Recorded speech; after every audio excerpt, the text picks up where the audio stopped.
Okay guys, welcome back. So we're deep into our short game week here. Yes. So we've got our special guest Gareth with us.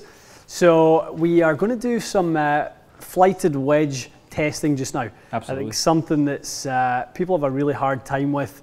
I know growing up on the side of the pond that we did, you had no choice but to figure this part of the game out. Yeah. You know, really, really difficult, and we're going to talk about some of the things we see people make mistakes and do, some of the things that you should do, and things to factor in. Absolutely. Okay. So what have you cooked up here for a scenario? Well, we're thinking of places where, you know, this is an ideal little tester, and my mind went straight to Royal Troon, postage stamp, hole number 8. It's an innocent little 117 yards, but I mean, you're looking at that going, where's the green? Where's the green? How do I hit the green? You know, the wind's kind of into us 30 miles an hour, so it's an average day. I mean, realistically, that's you taking something off your 54 on a flat cam day. Absolutely. Right. Yep, so 100%. 120 is your number with on the regular that, sandwich. About that. So. You know, it shouldn't be much of a shot, but it's really tough. And that's why it is an interesting hole. If you put that, you know, in whatever, the northern US or southern Canada, not much going on there from 117 yards, but given the conditions, it's hard. Gareth was just saying, just as we were starting, or just before we started this video, that when you moved over here, you actually had to learn to hit the ball up, not learn to hit the ball down, and that's the difference. I didn't know how to. Yeah. I didn't know how to. Like everything that we did in the short game session earlier, shaft, you know, leaning forward, I had a ton of that. Like super steep, swinging left, just trying to get it this high, just because if you get it up in the wind, it's gone. It's gone. No chance. You know, so I got over here and I didn't know how to hit it up in the air, so everything was still going out like that. Everybody's like, what's wrong with your wedges? Nothing. I know. That's how I hit them. Isn't that what you're supposed to do? Yeah, I mean, everything's knee high, so this will be good. So this scenario, Matty, 30 miles an hour into 117, slightly downhill. If you were just grabbing a club out your bag, what would you hit today? If it's windy? Yes. Probably a pitching wedge. Yeah. And I would try to flight my pitching wedge down. Do you want to start by... You want to do yours first? I was going to say, why don't I hit my 54 the way I would normally? Sure. And let's just show how much of a disaster that would be. Let's do that. And then, I'll show you what I would do, and then Gareth will hopefully help me do it properly. Yes. I'm not a good wind player, so this is ideal.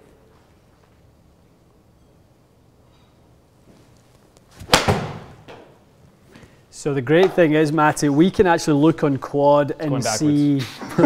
I'll catch it. I got it. 50 yards, that's hilarious. So have a look on quad and see how far that went normalized. 119 yards. 119. Yeah. So pin high. Yep. Yeah, it should have been pretty much fine, yeah. Okay. And it went 52 yards in the air. 53 yards. 3 and came back. Okay, let's do one more where a mistake that I'm guilty of. Take the same club, and I'll hit it under the wind now. Like magically, let me hit this under the wind, which I'm so guilty of. I'll play it back in my stance and try to hit it low.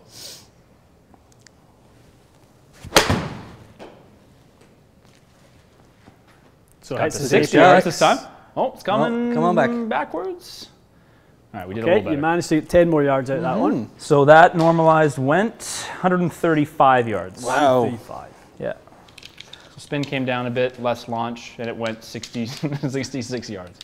So Gareth, before we get into this, maybe talk to us a little bit about your experience of the distance that you gain downwind versus the distance that you have to perceive when you hit into the wind, because that's not a 1-to-1 ratio at all, is it? No, it's not even close, because it all depends on trajectory. If you're going downwind and your natural trajectory is higher, you could be 3, 4, 5 clubs less. Right. You know, I've been sometimes 90 yards from the green hitting flat out low 6-iron and still being short.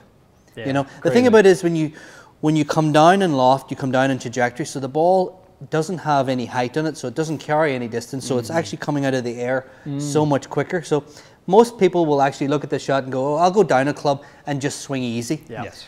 That's not going to do it, because what you're going to do is swing easy, lower the trajectory, so now it's actually going to come out of the air probably even at a less distance than one club up and hit harder. Right, gotcha. So definitely there's a huge difference between trajectory and distance. Yeah. Gotcha. So you need to know, and like if you were going straight downwind and you didn't want it to go too far, you could actually just flight it down a little bit downwind and get control of the distance, because if you send it up in the air, you've no idea when it's coming down. You know, a gust can take that another 5-10 yards. And it's fun when you've got driver in your hand, but just hit it as far when you're as trying to actually control it. So the big thing I think people do is when they're trying to knock it down, especially into the wind like we have, you don't take nearly a snuff club. I agree with that for sure. Like, think about it. If I just take the trajectory and bump the trajectory down, I'm going to need one more club anyway. Yeah. Just forget about any conditions. Now I actually have to carry the ball even further.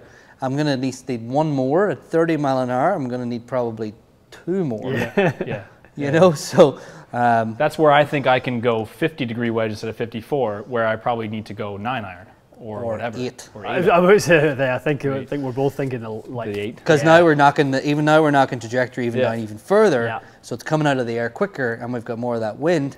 And into the wind, doesn't matter what you're hitting, it's going to spin more. So the spin just climbs. It's going to try to push it up. It's the same reason that airplanes take off into the wind. They take off into the wind because it creates more lift, and it gets the ball going up. That makes sense. They sense. don't take off downwind because it would push it out of the air. Is that why we drive around the runway for an hour before you take off? That's exactly the reason. And it's we talk about this sometimes in some of the lives. You know, when people are talking about flighting their shots, and you got to hit it softer because speed will create the spin that gives it the more lift into the wind, and we have to give you enough club to take that speed away when you're hitting a little quiet sort of arm shot. Good point. Okay, so let's kind of modify then. Sure. So that wedge is not going to work. So you were thinking about 9. I was thinking about it, So why don't you just try your 9? You do whatever you think you need to do to flight it, and then I'll see if I can help you get that flight a little bit better. Sounds good.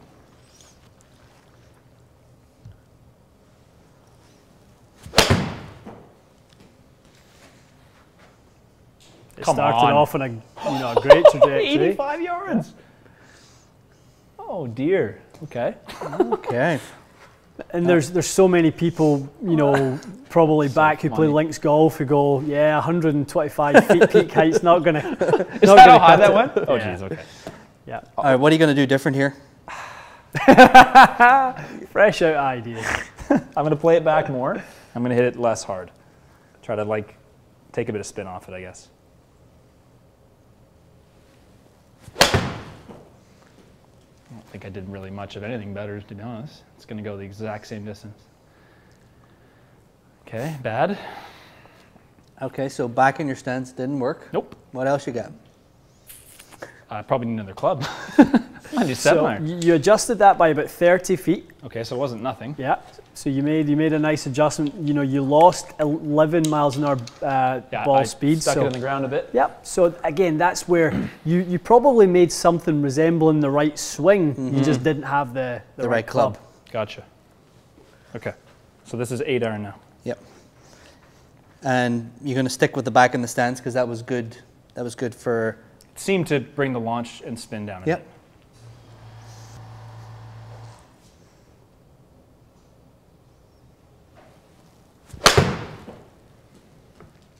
So that was a much better strike, but I think I made a similar kind of swing.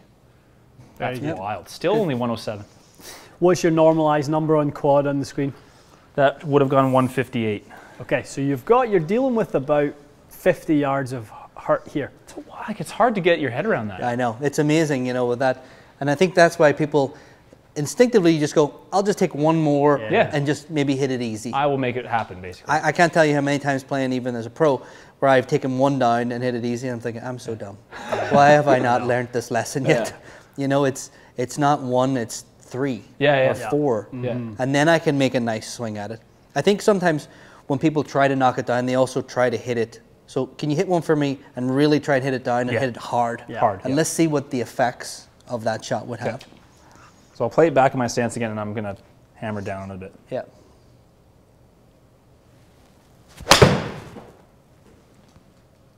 It's climbing. Let's just a stall point there.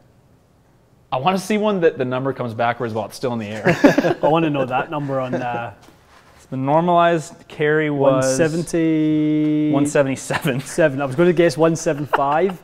So the way you've hit it has added 20 more yards of hurt to that. Wow. And I swung a lot harder than the prior one. The prior one I kind of smoothed it, right? Looking at ball speed, you increased that by Yeah, about 112, sorry, about 12 miles an hour. 1,000 spin. And lost distance.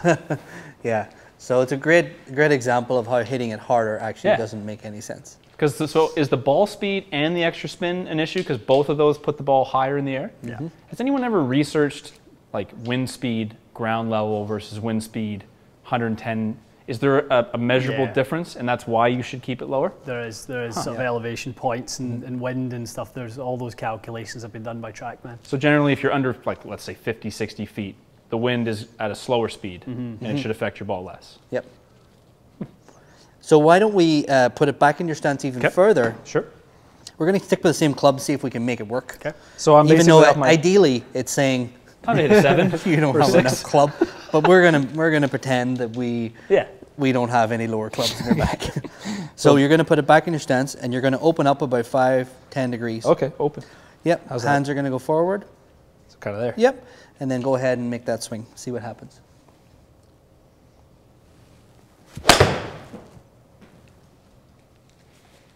Different. I didn't strike it great, if I'm honest.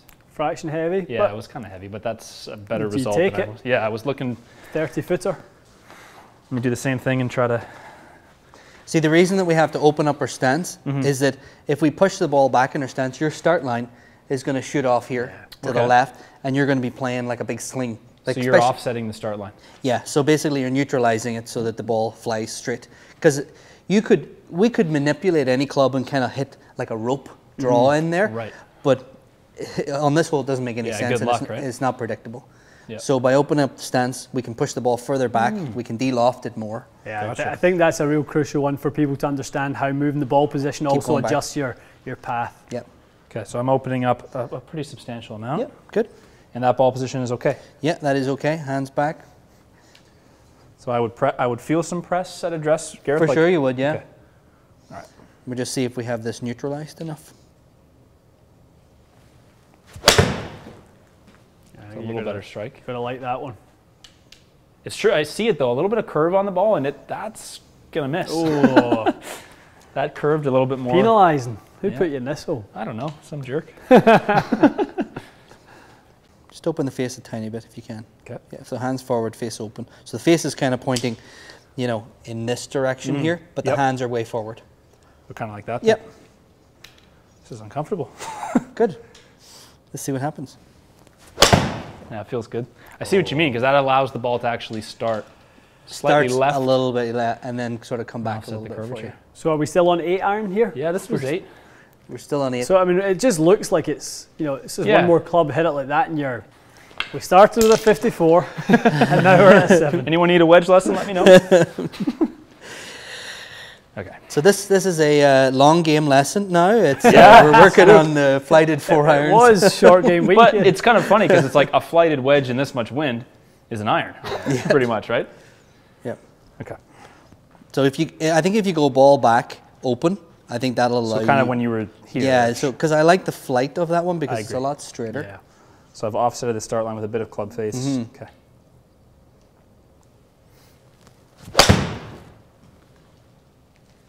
That's probably not open enough, I would say. Yeah. I think that's going to be turned it a little close to the distance if I didn't. Yeah, I think it is going to be pretty good. That should be it. Nice it's so cool how it flies 110 yards and then just stops dead, and then it will just go in. Oh, it's a little long even. Cool. Good shot. So another 3 degrees lower in launch. That's the one, isn't it? Mm-hmm. Little 12-footer.